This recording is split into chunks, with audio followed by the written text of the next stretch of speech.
Pagpapalo sa inyong lahat, magandang umaga. Ngayong umaga ay babasahin po natin ang ika-35 kabanata ng Exodo at magbabahagi ng salita ay si Pastor Joshua. Ang atin pong kindergarten teachers ay nandito. Mayroon po silang araw ng paglinang kung kaya sila nandito.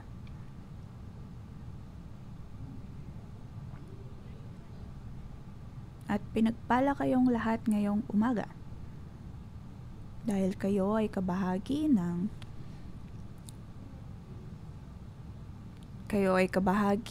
pangitain ng kung ano makikita natin sa chapter 35. Mula chapter 35 hanggang 40, iyon po ay isang unit. Sa chapter 1 hanggang chapter 34,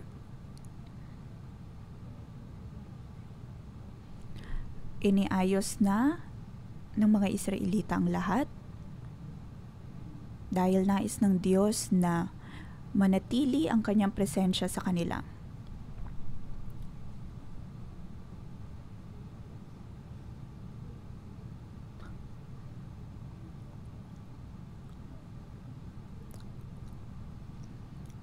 Mula sa nagliliyab na apoy, si Moses ay nagpakita.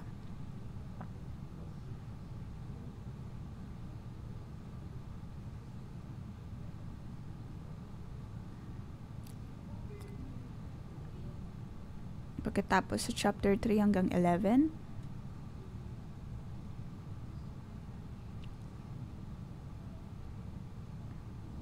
kanyang pinakita o pinangako na ang kanyang presensya ay nasa kanila. Dinala ni Moses ang mga Israelita sa Ehipto.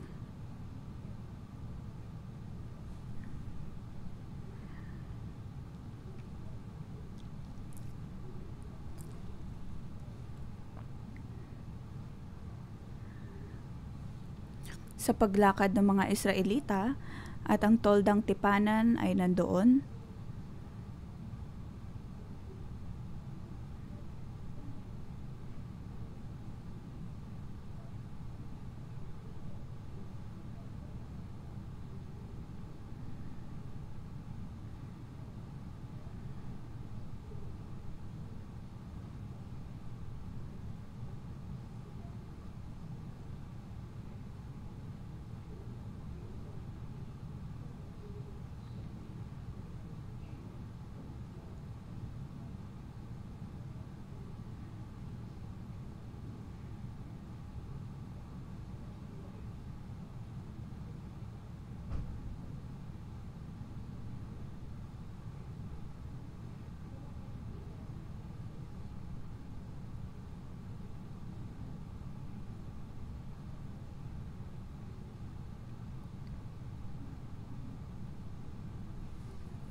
nais ng Diyos na sundin nila ang kanyang mga salita at nais niyang likhain nila ang tabernakulo.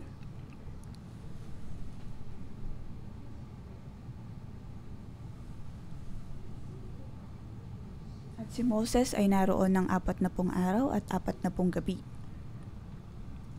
Iyon ang kanyang ika-5 beses na pag-akyat sa bundok ng Sinai.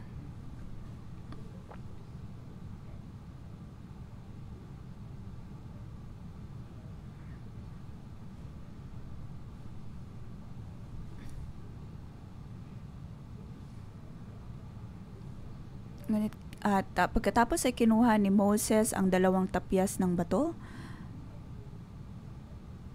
Dahil sa galit nang makita silang nagpupuri sa guyang ginto ay nabasag ang mga tapyas na iyon. Sila ay nagpuri sa mga guyang ginto dahil hindi nila pinagkatiwalaan si Moses maging ang Diyos. At sila ay nagtataka kung nasaan na si Moses, maaring siya ay tumakbo na, maaring kinalimutan na sila, may ganoon silang pakiramdam.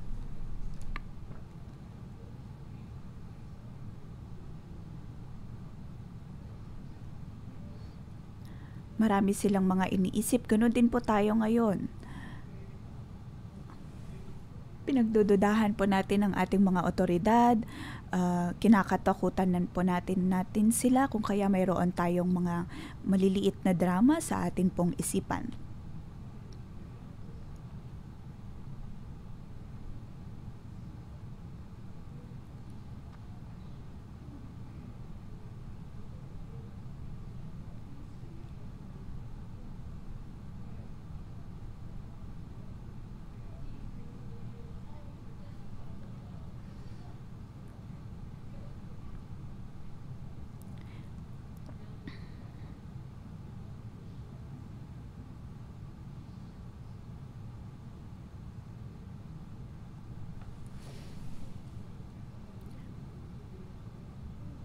Paano dapat maglingkod ang isang pari?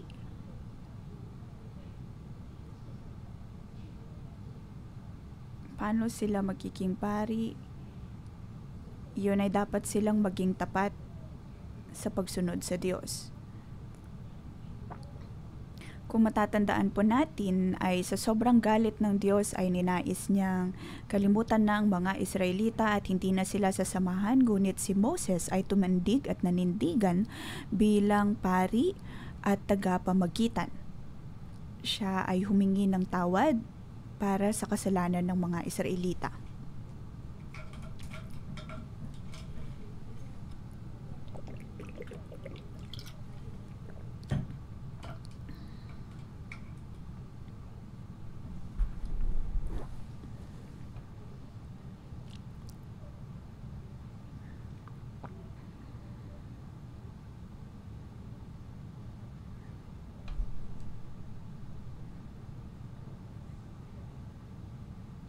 Pagkatapos si Moses ay bumaba ng bundok si Moises. Tapos ang kanyang mukha ay nagliwanag at nagniningning dahil sa presensya ng Diyos. Nung una si Moses ay pinagdududahan, ngunit ngayon ay bitbit ni Moses ang kalwalhatian ng Diyos. At handa na ang mga Israelita na makinig sa kanya.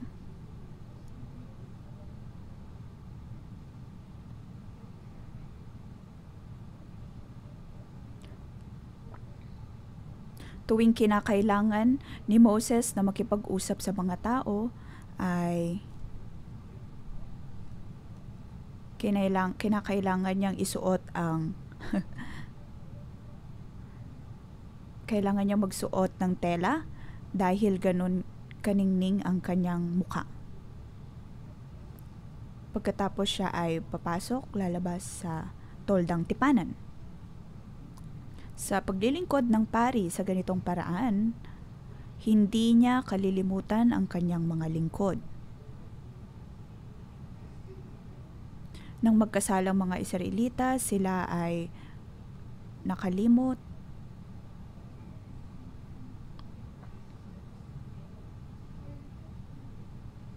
at sa isang banda ay binibitbit niya ang mga kasalanan ng mga Israelita.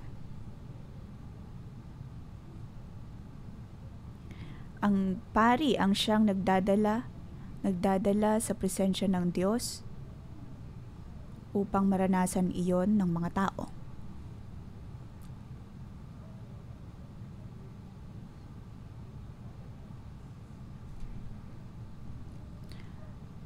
Pagkatapos ng pagkakataong iyon ay muling binigyan ng Diyos si Moses ng 2 tapyas ng bado kung nasaan naroon ang kanyang mga kasulatan.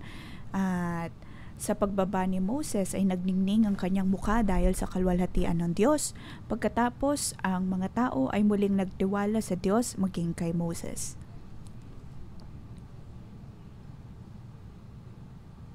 Naranasan po iyon ng mga pari.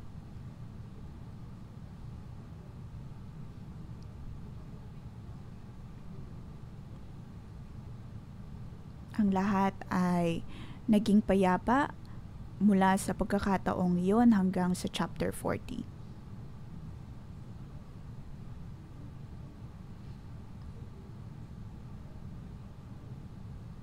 Sa natitirang mga kapitulo, iyon po ay tungkol sa kalwalhatian ng Diyos at kung paanong ang kanyang kalwalhatian ay makikita sa dakong banal. Atin pong isulat ang title ng kabanatang ito, pamagat ng kabanatang ito.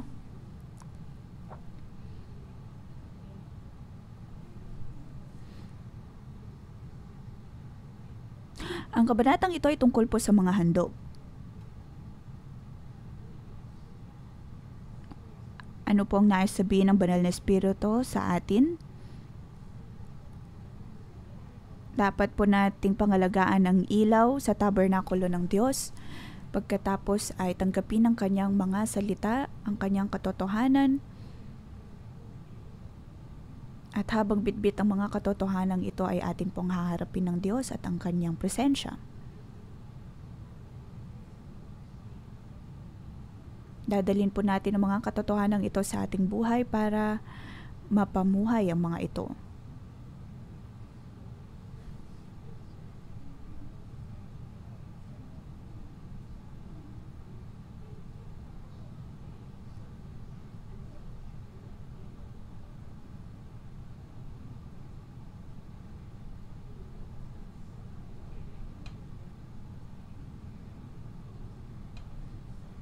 Nais ng Diyos na manatili po sa ating kalagitnaan. Ang pamagat po ay sa pagkakaroon ng puso na handang tumugon at espiritu na handang tumugon, tayo ay makakalikha ng banal na palasyo kung nasaan naroon ang presensya ng Diyos.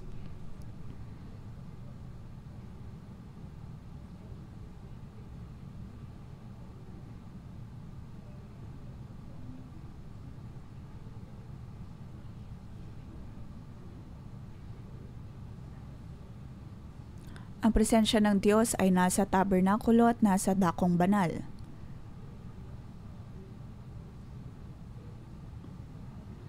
Ito po ang ating buhay. Sa ating pong buhay, nais ng Diyos na lumakad kasama natin at manatili sa atin. At magsisimula po ang ating paglalakbay sa buhay sa ating pag-alis mula sa Ehipto ng ating mga buhay, pagkatapos ay makakapasok tayo sa pangako ng Diyos.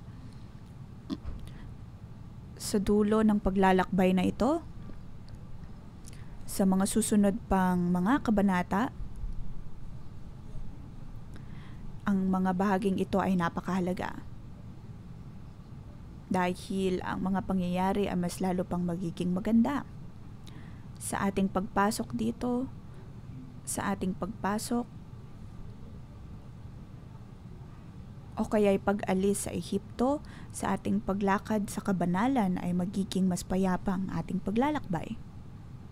Sa pagkakaroon ng puso na handang makinig, puso na handang sumunod,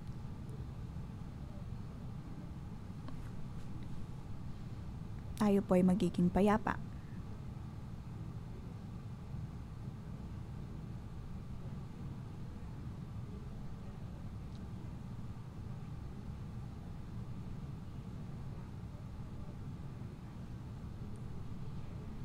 Tayo po ay pinili.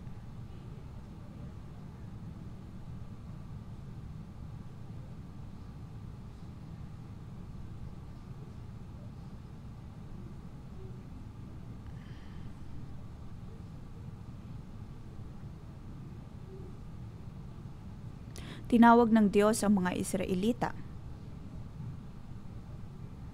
Tayo po ay tinawag ng Diyos.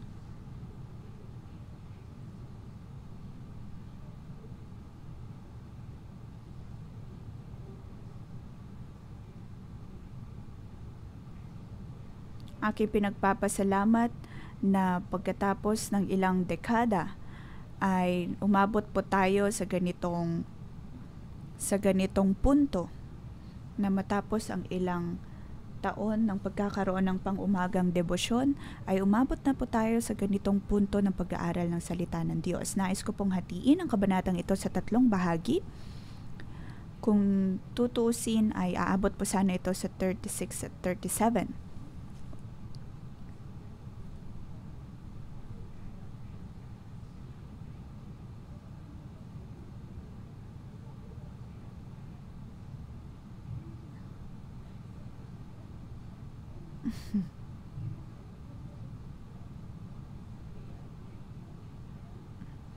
Ang Diyos ay nagpadala ng mana. Maaari sanang ibigay ng Diyos ang lahat mula sa kalangitan. Kahit ano naman sanang kailangan natin ay maaaring ipadala ng Diyos mula sa langit. Maaaring sa pamamagitan ng ang kalangitan. Kayang ibigay ng Diyos ang lahat mula sa kalangitan. Ngunit bakit hindi niya iyon ginawa? Nais ng Diyos ng mga tao ang maghandog. At nais niya na gawin iyon ng mga tao. Hatiin po natin ang kabanatang ito sa 3 bahagi. Unang bahagi,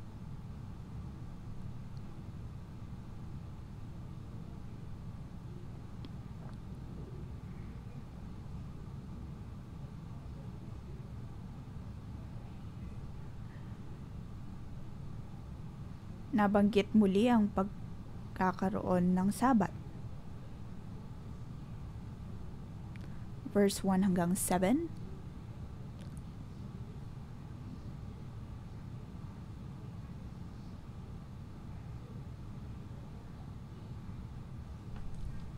Tinipon ni Moses ang buong Israel, kanyang sinabi, itong inuutos sa inyo ni Yahweh, 6 na araw kayo magtatrabaho, ngunit ang ika-7 araw ay araw ng pamamahinga na nakalaan sa akin. Papatayin ang sino mang magtrabaho sa araw na iyon. Sa araw ng pamamahinga, huwag kayong magsisindi ng apoy sa lahat ng inyong mga tahanan. Matapos ang 34 na kabanata, ngayon ang mga Israelita ay napakaraming mga pagkakasala. Pagkatapos ay umabot na sila sa ganitong punto. Ito ang iniutos sa inyo ni Yahweh.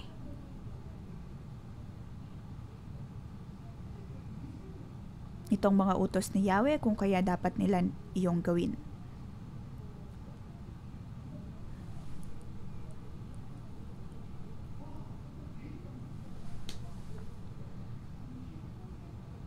Ngayon ay sinasabi na ng Diyos kung ano ang dapat nilang gawin. Noong nakaraan, ang mga salita ng Diyos ay para kay Moses at si Moses lamang ang sumusunod. Ngunit ngayon ay nagbago na. Ang sabi dito, ito ang iniutos sa inyo ni Yahweh. Tinipon ng Diyos ang lahat. Tinipon ni Moses ang lahat at kanyang binigay ang kanyang mga salita.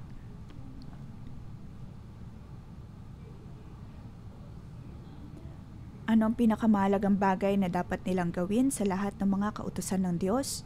Ang pinakamahalaga sa lahat, isang bagay na dapat po natin gawin, iyon ay ang panatilihing banal, ang araw ng pamamahinga.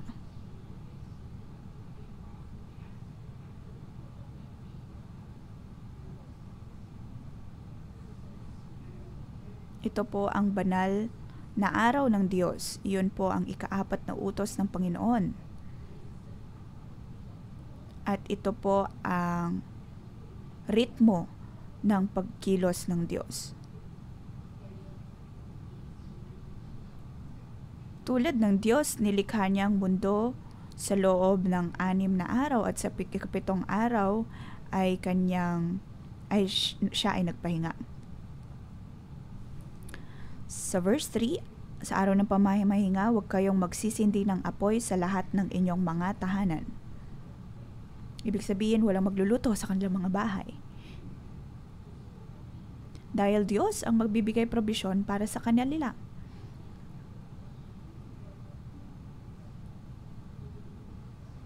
kailangan nilang paglingkuran ng Diyos. Dahil sa Sabbath ay bababa ang presensya ng Diyos.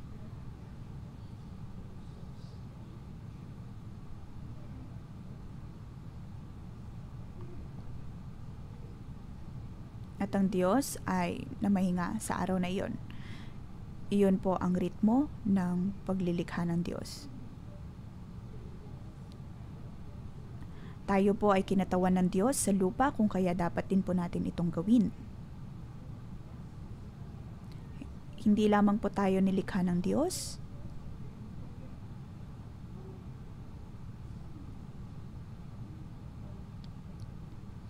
ngunit ang lahat ng likha ng Diyos ay dapat na tumugon dito.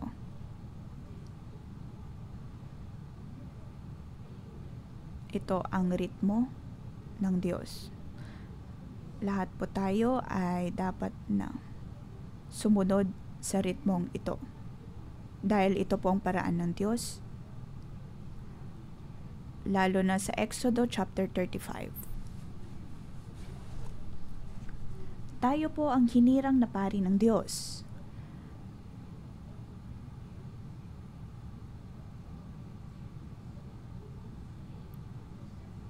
Sinasabi ng Diyos dito na kung sila ay maglilingkod at susunod sa Kanya, sila ay Kanyang hihirangin bilang Kanyang mga pinakamahalagang tao. Maging sa buong mundo, sila ang magiging pinakamahalagang lipi.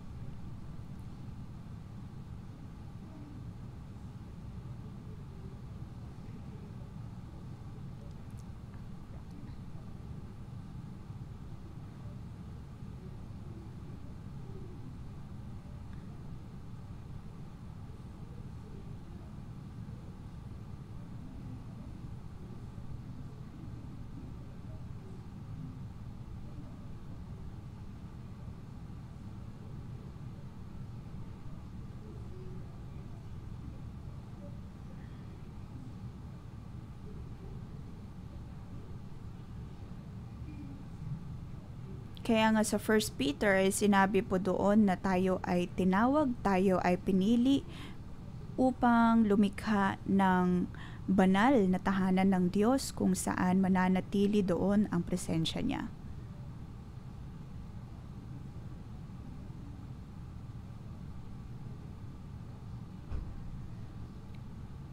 At sa bagong tipan ay mas lalo pa pong nabigyan ng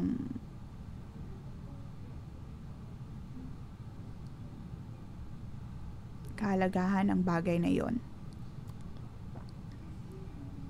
Dapat po nating sundin ang ritmo ng Diyos, lalo na ang mga pari.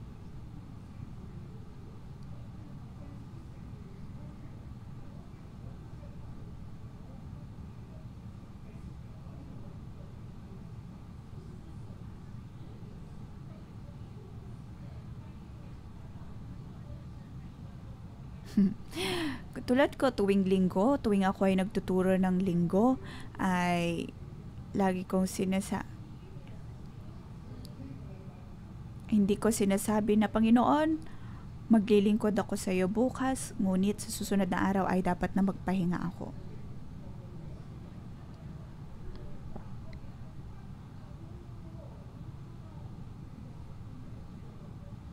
Bilang mga lingkod ng Diyos,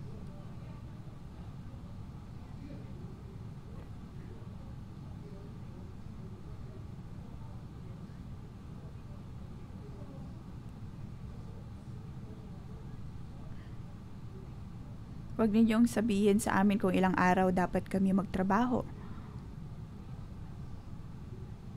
Ang sabi dito, magtatrabaho tayo ng 6 na araw, pagkatapos sa 7 araw ay magpapahinga, mananatili sa presensya ng Diyos. Ganun din po sa mga pari.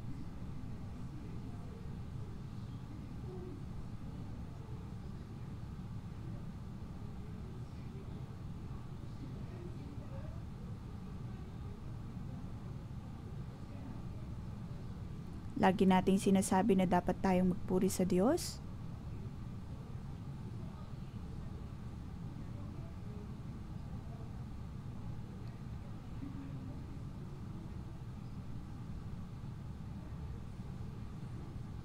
sa ating pagtanggap, sa ating pagsunod sa araw ng pamamahinga ay mararanasan po natin ang kalwalhatian ng Diyos.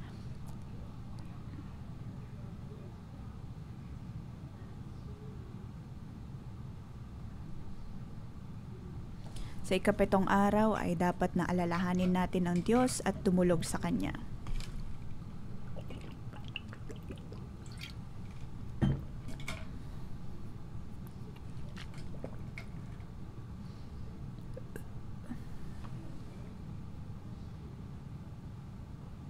Binigay po ng Diyos ang mundong ito. Atin po ang mundong ito.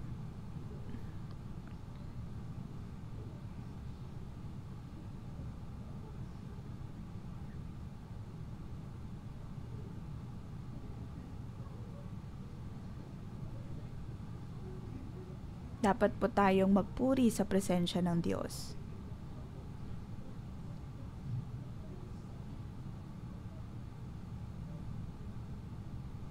Yun po ang pinakamahalaga sa lahat.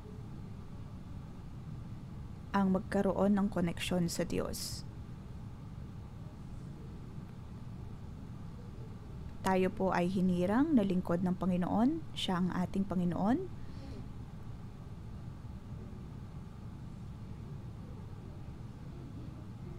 At dadalhin po natin ang lahat ng kanyang mga likha sa presensya ng Diyos. Amen? Amen. Tayo po ang kinatawan ng Panginoon. At tayo ang magdadala sa lahat ng likha ng Diyos sa kanyang paanan. Ano po ang gagawin natin sa lupa? Ayun ay tayo ang magiging kinatawan ng Diyos sa lupa. Pagkatapos ay magiging pagpapala din sa iba.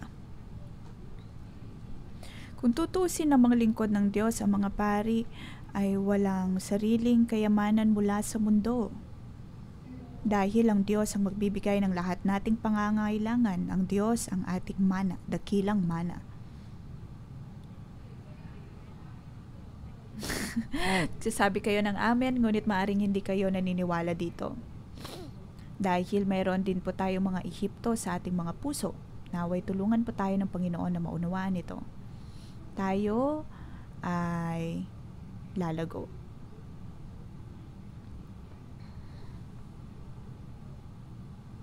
Dadalhin po natin ang lahat ng lingkod ng Panginoon sa mundo.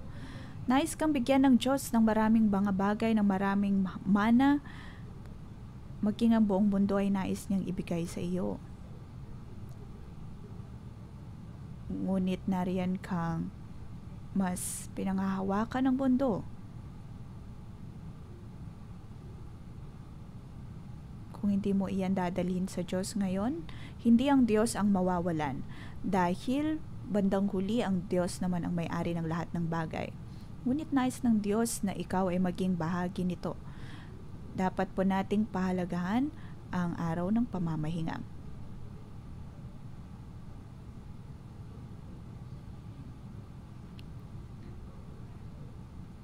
Tayo po ay tinawag upang dalhin ang lahat sa presensya ng Diyos.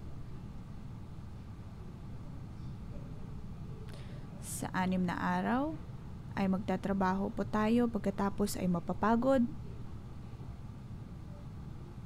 At ang ating katawan din ay napapagod, ngunit sa presensya ng Diyos, makakapagpahinga po tayo at magkakaroon ng kagalingan. Kung kaya nga ang Diyos ay lumikha ng pagpapagaling sa Sabat upang ang mga tao ay magkaroon ng kapahingahan, hindi lamang ang mga pari. Lahat po dapat ng mga pamilya ay magkaroon ng ganito. Kung kaya hindi po dapat tayo mag-apoy, magliwanag ng kahit anong bagay. Mula verse 4 hanggang 29, iyon po ang ikalawang bahagi. Ang verse 1 to 3 ang unang bahagi, verse 4 to 29 ang ikalawa.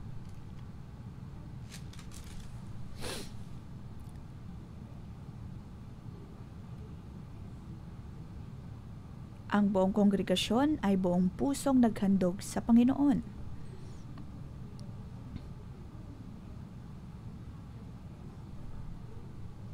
Buong puso nilang ibinigay ang pangangailangan sa tabernakulo. Sa verse 4 hanggang 29, iyon po ay may tamang pagkakasunod at napakaganda ng pagkakasulat.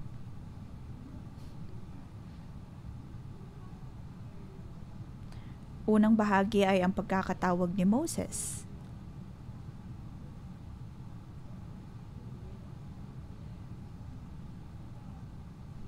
Sa verse 5 hanggang 19, yun po ang pinakapangunahing bahagi.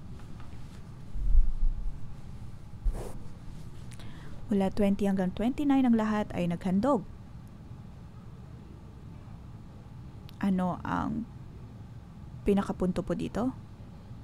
Sa inyong pagbabasa ay inyo pong maunawaan at nabanggit din ni Pastor Basil ang maging handa. Maging handa.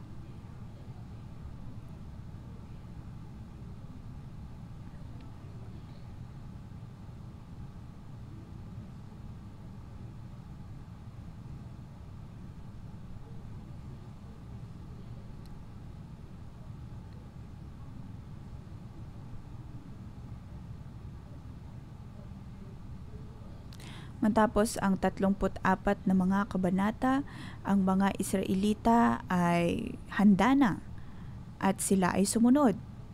Ibig sabihin ay handa na silang sumunod o kaya ay magpalukob sa Diyos. Ito po ang tunay na pagsunod.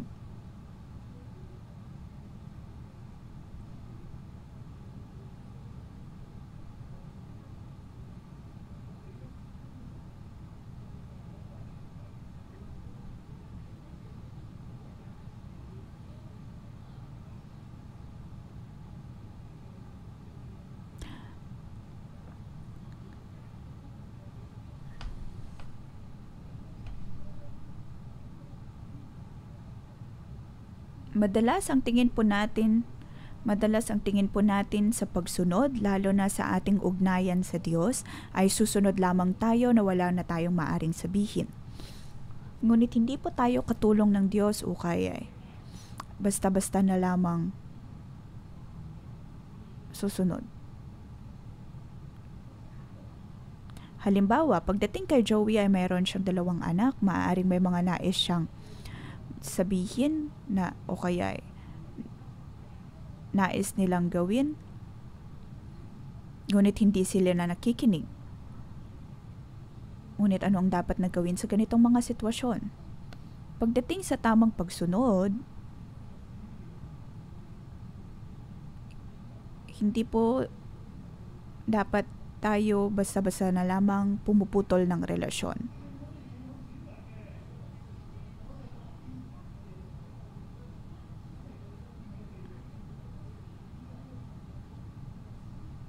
Hindi po tayo basta-bastang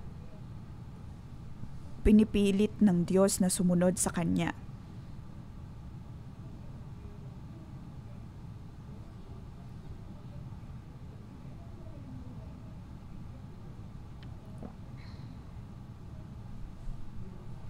Sabi sa verse 4, sinabi ni Moses sa mga Israelita, magandog kayo kay Yahweh, ito yung maaari ninyong ihandog, ginto, pilak at tansola ng kulay asul, kulay ube at kulay pula, gayon din ang pinong sinulid na lino at balahibo ng kambing. Balat ng lalaking tupa na kinulayan ng pula, mainam na balat at kahoy na akasya, langis para sa ilawan, panghalo sa langis sa pambayat sa insenso. Maghahandog din sila ng mga alahas na kornalina at mamahaling alahas na pampalamuti sa ephod at sa pektoral ng pinakapunong pari. Sa pagkakaroon ng pusong handang maghandog, doon sila maghahandog. At dadalhin nila ang lahat ng mga iyon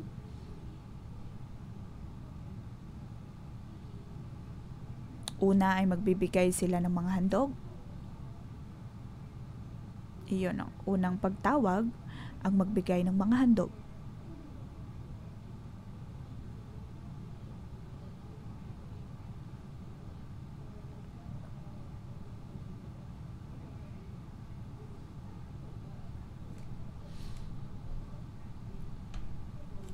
Verse 10, tipunin mo ang lahat ng mahusay na manggagawa at sila ang paggawin ng tabernakulo ng tolda at ng mga tabing nito. Ikalawang bagay na maaari nilang ihandog.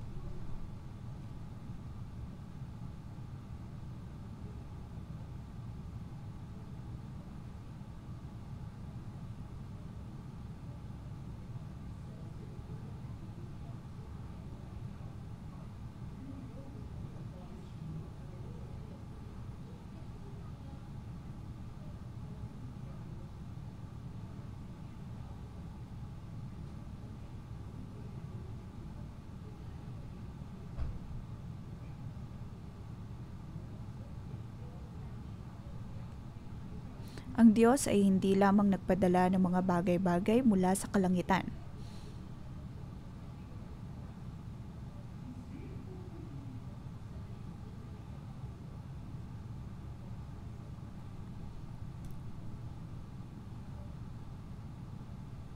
Ngunit sa paggawa ng tabernakulong ito ay hindi lamang basta-bastang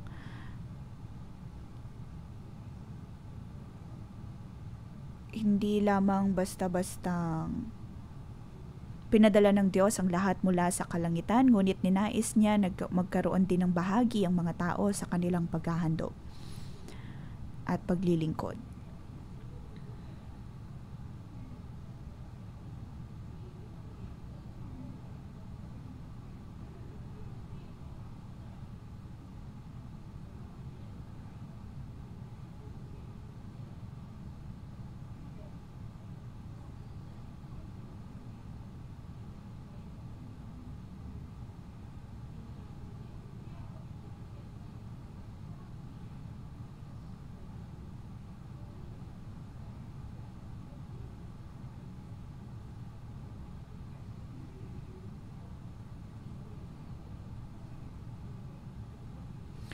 Sa verse 20, ang mga Israelita ay nagbalikan na sa kanilang tolda, lahat ng nais tumulong ay naghandog kay Yahweh nang inaalakal nila magagamit sa paggawa ng toldang tipanan, mga kagabitan sa pagsamba at ng kasuotan ng mga pari.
Sa verse 26,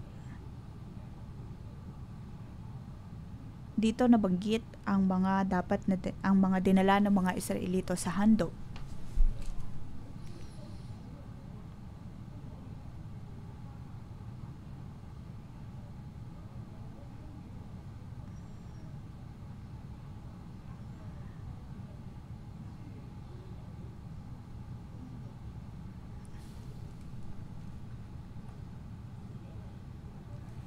Verse 20, lahat ng Israelita, lalaki at babae na handang tumulong ay nagdala ng handog kay Yahweh para sa pinapagawa niya kay Moses. Handang tumulong.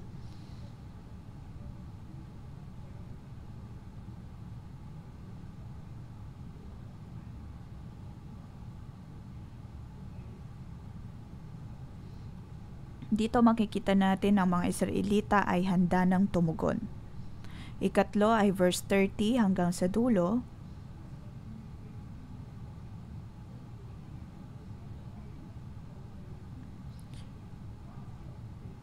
Inihanda ng Diyos ang mga tao na gawin ang toldang tipanan.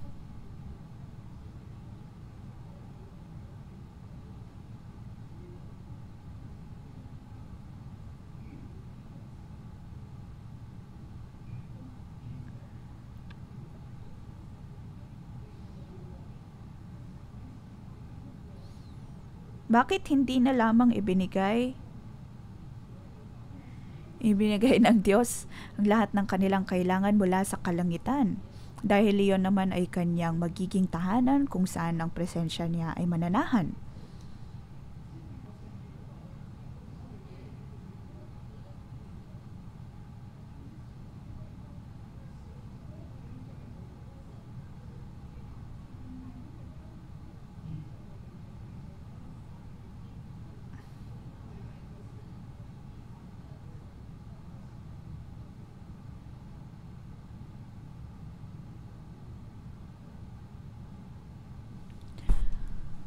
Ngunit sinasabi ng Diyos na mayroon silang kabahagi doon at dapat silang maglingkod, dapat silang maghandog. Ayos ng Diyos na dapat silang maging bahagi ng bagay na yon.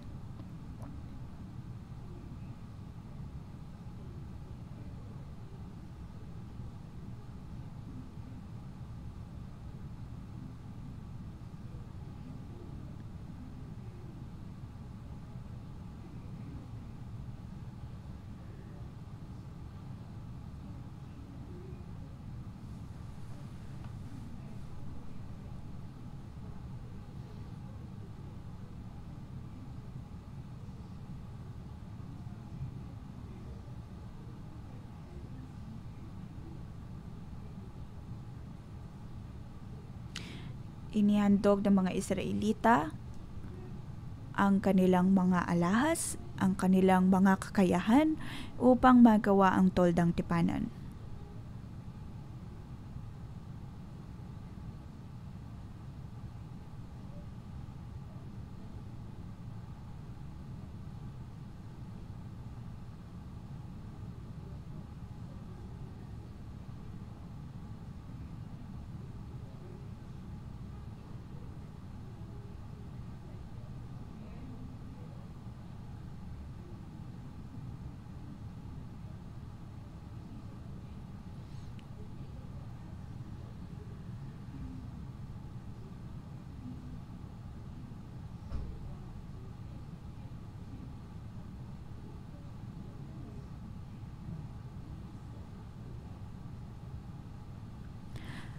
Nais ng Diyos na maging kabahagi po tayo nito dahil nais niya na manahan sa atin.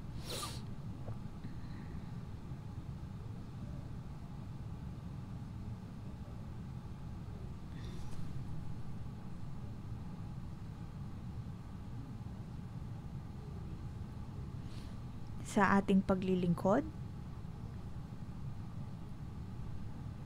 dapat po nating sabihin, Panginoon, handa ako. Nais kong ipagkaloob sa iyo ang aking buhay. Gamitin mo ang aking buhay.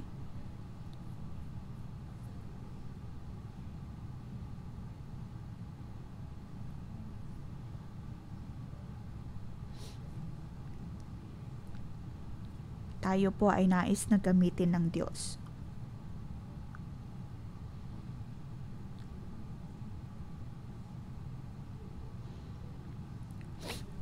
Tayo po ay mas malalim na pagkakaunawa may mas malalim na pagkakaunawa kung paano ang maglingkod at maghandog sa Diyos.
Hallelujah!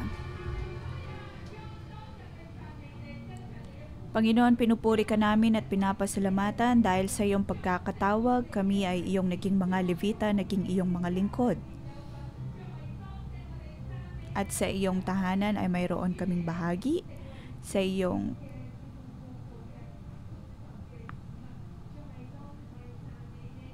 at sa piling mo, O Diyos, kami ay napabilang.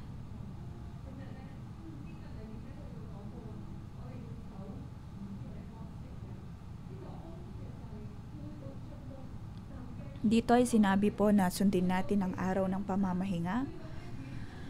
Tayo po ay tinawag ng Diyos at dapat po tayong manatili sa presensya ng Diyos pagkatapos tayo makakatanggap din ng kagalingan.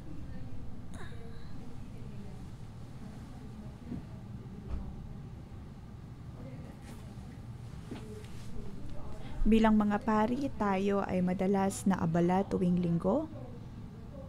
Sa on-stage, off-stage, lahat ng mga bagay ay atin pong ginagawa. At hindi po tayo makapasok sa tunay na pamamahinga.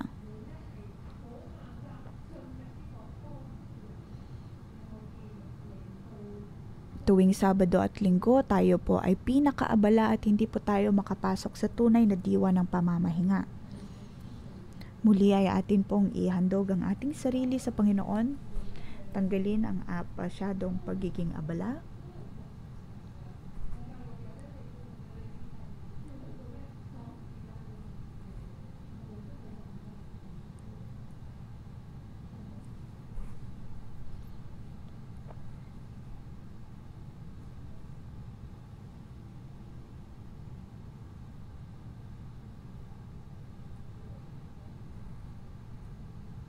Lahat po ng mga coworkers, lahat ng mga lingkod, lahat ng mga kapatiran.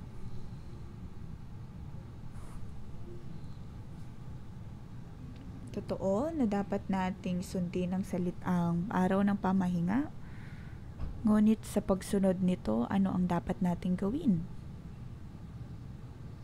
Para bang normal na lamang sa atin o kaya paulit-ulit na bagay na ating ginagawa? Parang ritual? Nagiging relihiyon?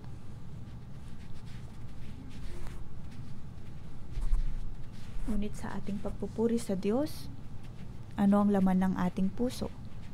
At tayo po ba ay tunay na nakikipag-niig sa Diyos o ginagawa lang mamang ito bilang trabaho, bilang ritual?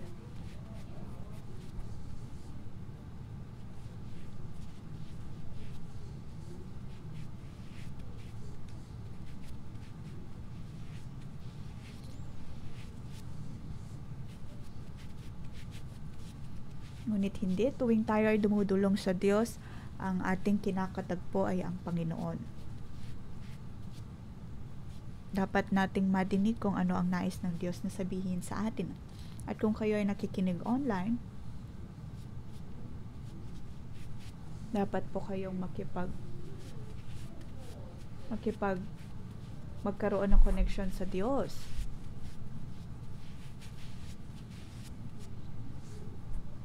Para po sa ating mga lingkod,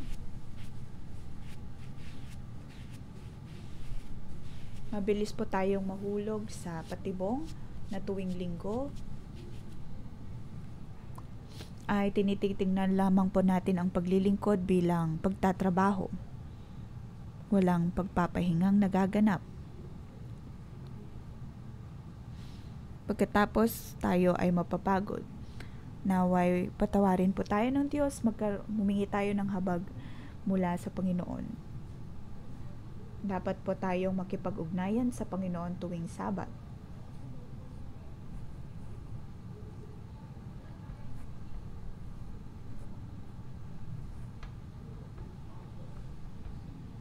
Sa aking pagtuturo ay ako man din ay nakikipag-ugnayan sa Diyos at hinahayaan kong ibaba niya sa akin ang kanyang mga salita upang ako man din ay mayroong makapag-ugnayan sa mga tao.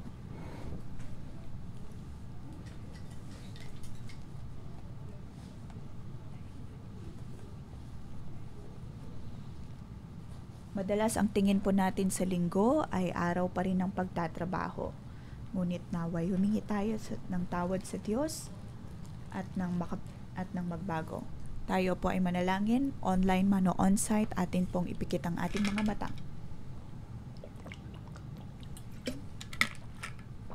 Hilingin po natin ang banal na Espiritu na mangusap sa atin. Ang atin po bang puso ay nakakahanap ng pamamahinga? Banal na Espiritu, naway tulungan mo kami. Banal na Espiritu, naway tulungan mo kami.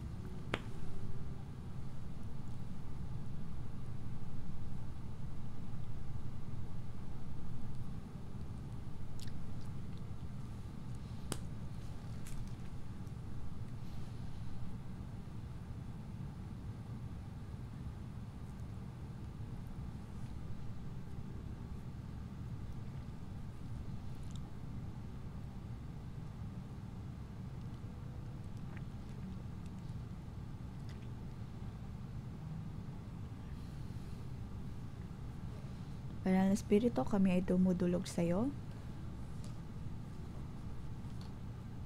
Sa aming espiritu ay lagi naming inaalala ang iyong pag-ibig tuwing araw ng pamamahinga.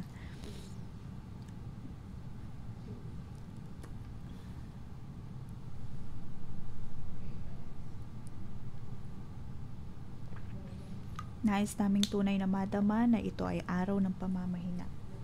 Magkaroon kami ng panahon na makinig sa iyo. Kami ay iyong tinawag.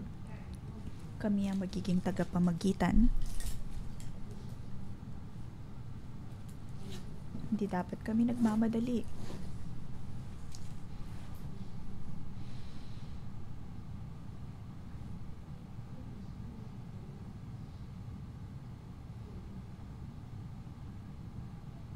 Hindi lamang kami dudulog dahil kami maglilingkod. Pagkatapos kung wala kaming schedule sa paglilingkod ay hindi na kami pupunta sa simbahan at magpupuri na lamang sa aming mga tahanan. Panginoon, patawarin mo kami. Banal na Espiritu, naway tulungan mo kami at nang kami makapanumbalik sa iyo at makapagbago. Sa araw ng pamamahinga, ang nais namin ay ang lumapit sa iyo.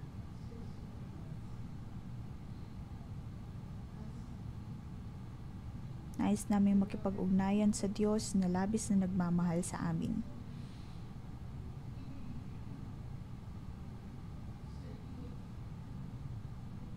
Nais ka naming purihin, O Diyos, dahil ikaw ay dakila.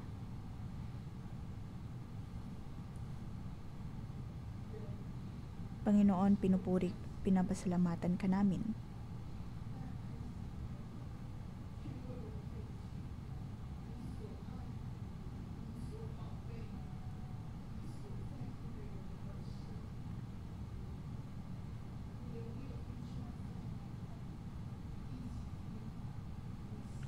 Anim na araw kang naglikha, O Diyos, at sa ikapitong araw ikaw ay nagpahinga, at ang nais mo na maging kami ay magkaroon din ng kapahingangan.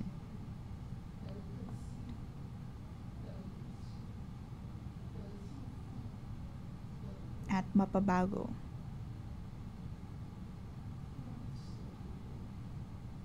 Panginoon, patawarin mo kami.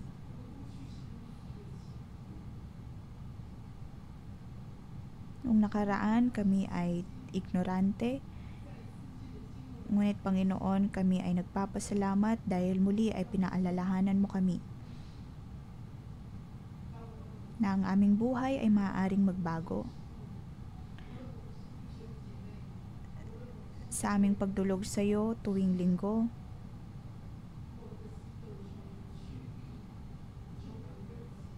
naway maging masaya kami, lalo na sa pagdulog sa iyo. Tulungan mo kami, O Diyos, na purihin ka at makipag-ugnayan sa iyo. Tayo po ay manalangin, ipanalangin ang ating mga sarili. Hindi lamang po tayo titigil sa paghingi ng tawad, ngunit dapat po nating mas maipalalim pa ang ating relasyon sa Diyos. Panginoon, nais ka naming makatagpo at mas mapalalim pa ang aming ugnayan sa iyo.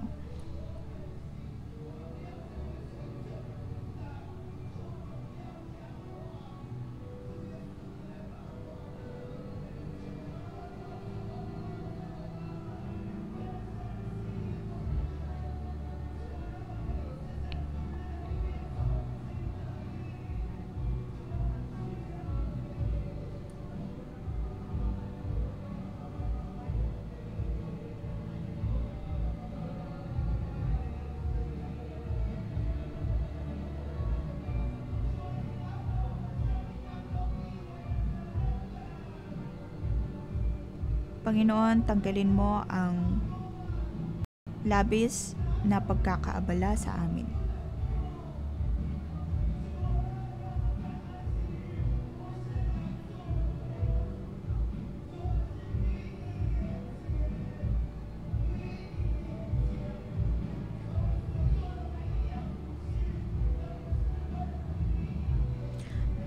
Ang lahat ng ministeryo na mayroon kami ay para makipag-ugnayan sa iyo.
Panginoong Jesus, mahal ka namin.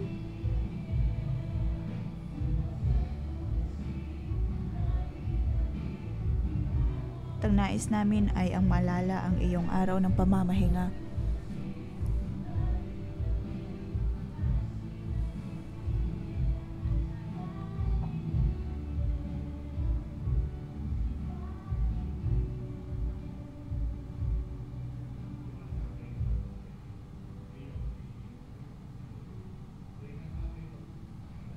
Panginoon, tulungan mo kami na magkaroon ng pamamahinga sa iyo.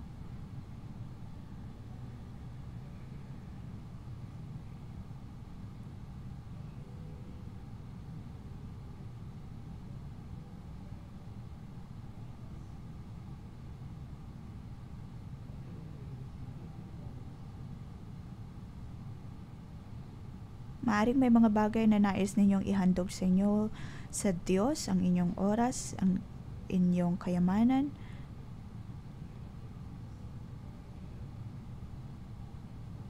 Maaari po natin iyong ipanalangin.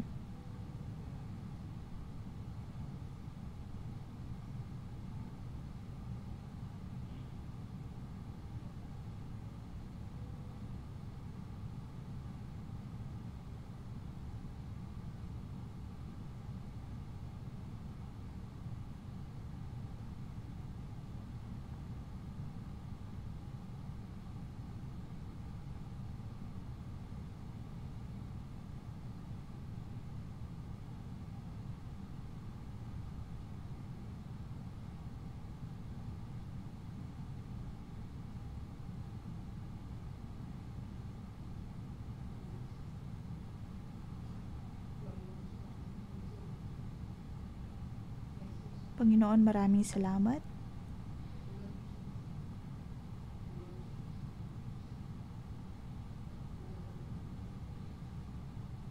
Mga kapatiran man o mga lingkod Sa iglesyang ito, bigyan mo kami ng puso na nananabik sa iyo.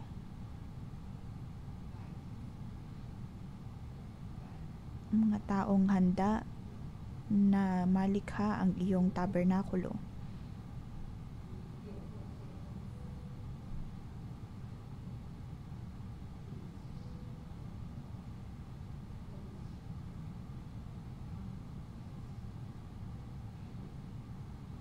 Kanilang ibibigay ang lahat dahil sila ay handa at buong puso ang kanilang pagtugon.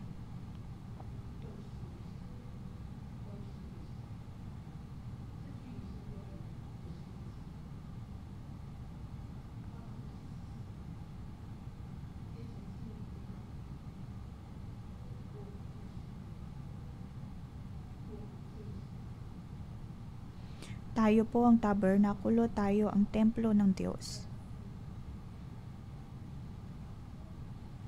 Binigyan po tayo ng Diyos ng mga kakayahan.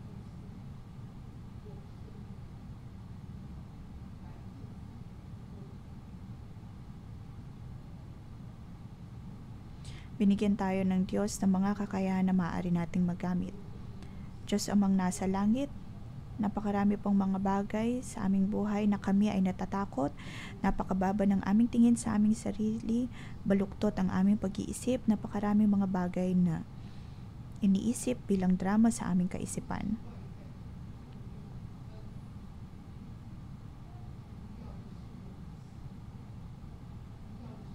Nais mo, Diyos, ang aming mga puso. Nais mo na kami ay makipag-ugnayan sa iyo.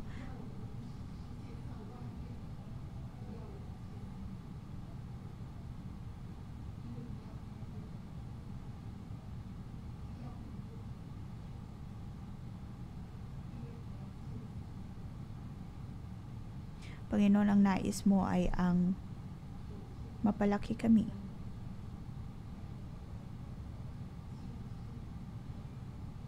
Banal na Espiritu,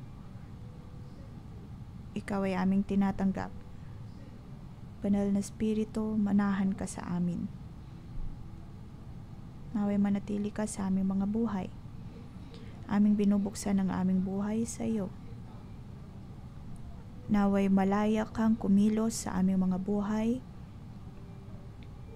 Mga kapatid, atin pong buksan ang ating mga bibig, tayo ay manalangin. Hayaan ng banal na Espiritu na tulungan tayo.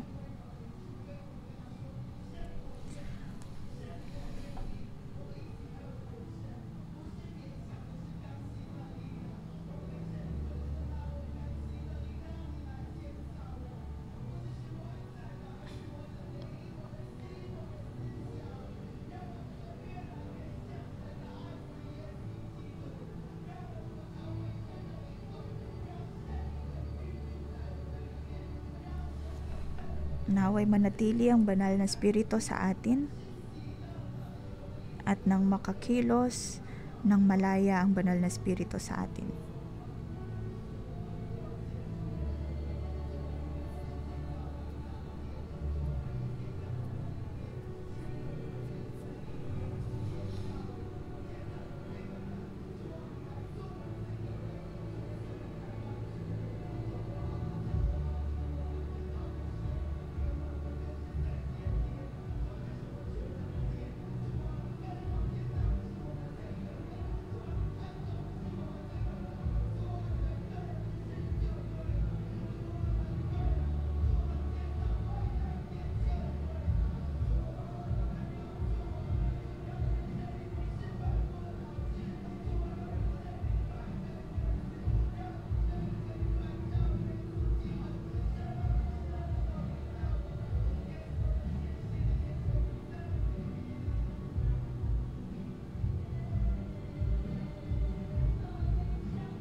Tayo po ay manalangin para sa dalawang bagay. Mga kapatirang lalaki, maaari po ninyong ipanalangin ng BIC.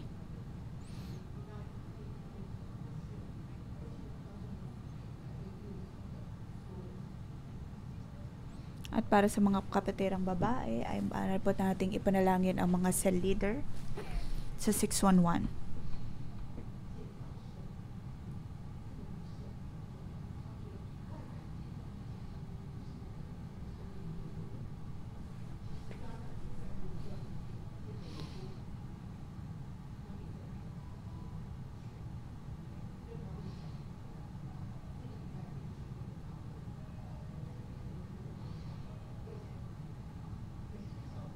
Ngayong Sunday, magkakaroon po tayo ng AGM at atin pong ipanalangin ang kaganapang ito.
Atin pong itaas ang ating mga kamay.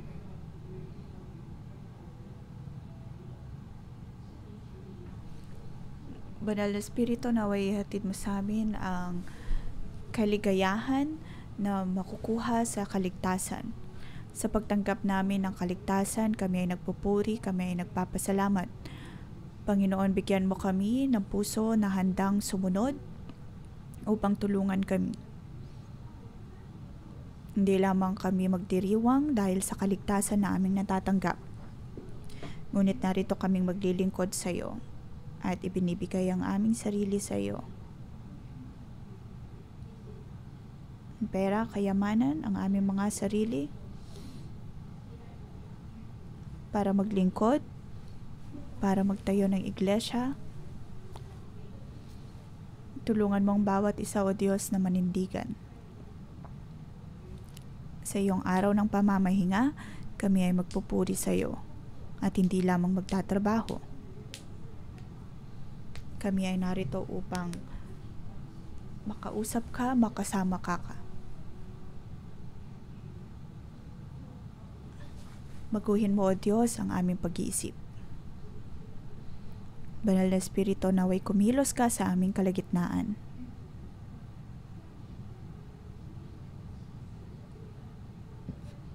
Ang iyong katotohanan tungkol sa paglikha ng espiritual na tahanan, nais mo, Diyos, na maging bahagi kami ng iyong presensya upang ikaw ay mananahan sa amin. Panginoon, aming ibinibigay ang aming sarili sa iyo.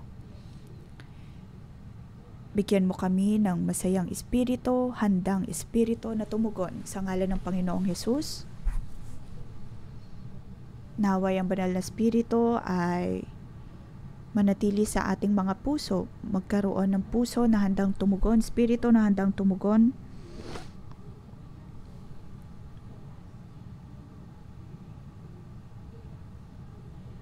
Tulungan mo kami, O Diyos.